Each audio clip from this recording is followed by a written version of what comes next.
Prito po tayo ng fried chicken. Chicken legs itong ginamit ko dito. At minarinate ko siya overnight. Wala po kasi dito ang kalamansi.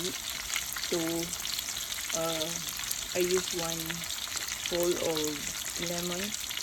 I squeeze it. Then, I mix it with salt and pepper.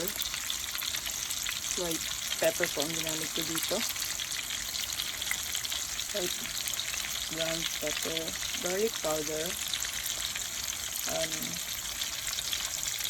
dry cherry wine.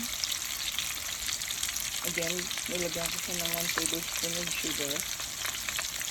Tapos, I use 1 egg as a binder. Then, ikinote ko siya ng all-purpose flour and 1 tablespoon of cornstarch.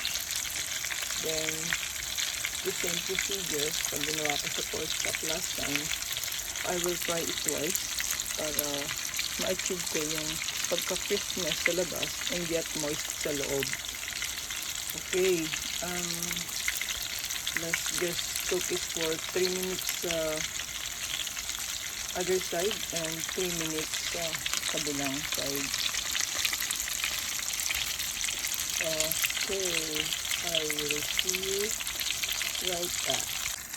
Yung dinilikas ko po ang chicken legs. Ito na isura na.